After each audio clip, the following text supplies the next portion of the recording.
a crowd started to gather. The men were chanting in Arabic, Allahu Akbar, Allahu Akbar. And my father and I, as I was holding his hand, were pushed to the front of this crowd.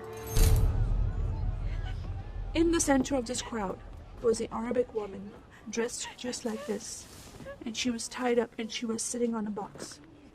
Next to her was an Arabic man, and he did a traditional Islamic prayer on the floor.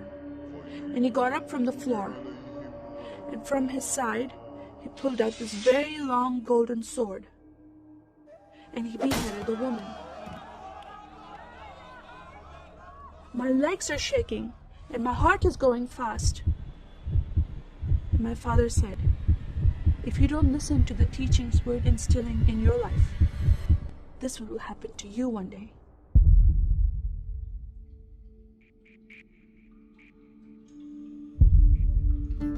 I was born and raised in a small country by the name of Kuwait, a community of 98% Muslim population. 2 of my uncles are imams, and 1 is president of a mosque, where I would hear the call to prayer 5 times a day.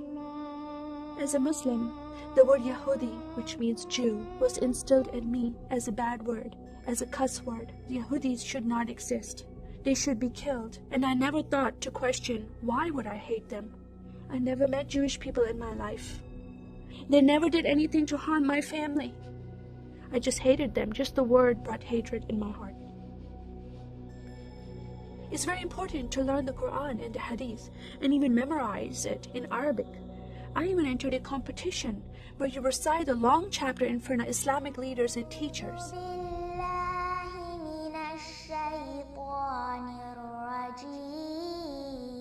And I came 2nd place.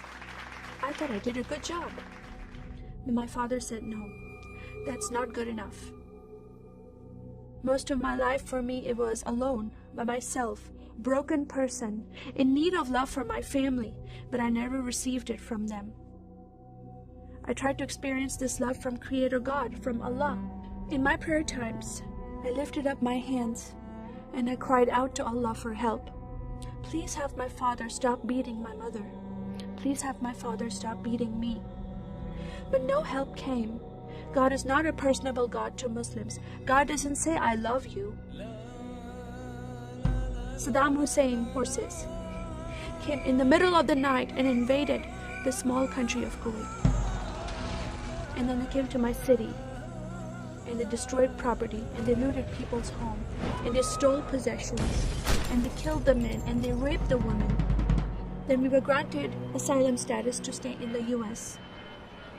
My grandmother suddenly got very sick. She had a heart attack and she went to the hospital. And 2 days later, she passed away. I was devastated because I lost my best friend. And this lady approached me and asked me if I was okay. And I said, no, Paula, my grandmother died. And I just started to cry again. At that moment, I was hurting so much, only crying helped. And Paula came to me and put her arms around me and she gave me a hug. And then she asked me a question. Would you like to go to church with me? When I walked into this church, I experienced love from these people and acceptance from these people like I've never before. Fellowshipping together. They were men and women together. They didn't have to be separate. No one was judging each other. And they knew I was Muslim. They were so friendly to me themselves, accepting of me and loving of me. And that was really surprising to me.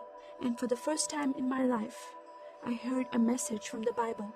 He started reading the message about Yeshua. When he walked into the synagogue, he was given a scroll from Prophet Isaiah, and he opened the scroll and he started reading that scripture. That the Spirit of the Sovereign Lord is upon me, because he has anointed me to preach the gospel to the poor. He has sent me to heal the broken heart and to proclaim liberty to the captive and freedom of sight to those who are bound, to proclaim the year of the Lord's favor. First time I heard these words of freedom and healing and liberty. I'm desperate to be freed from bondage. I was held captive in Islam and I wanted to be freed from that. I was blinded with so much hatred in my heart. The darkness broke from my eyes. The veil came off my heart. I knew the decision I was making to leave Islam is a big decision. By Sharia law, Islamic law, it is death penalty. But I'm desperate to know a living God.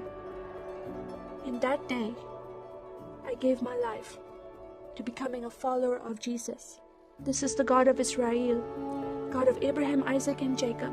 And the nation of Israel is God's heartbeat. And I said, God, forgive me. I did not know I hated your people. I love the Jewish people because it's their God, their Messiah that I'm following. And He told me to love them. I never knew what happened to the 6 million Jews that died.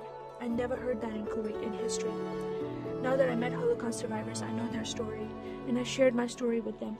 Your God, your Messiah, changed my heart, giving His life for me, so I can have life everlasting. He rescued me. He saved me. He came and brought joy in my life again. And I'm a blessed woman.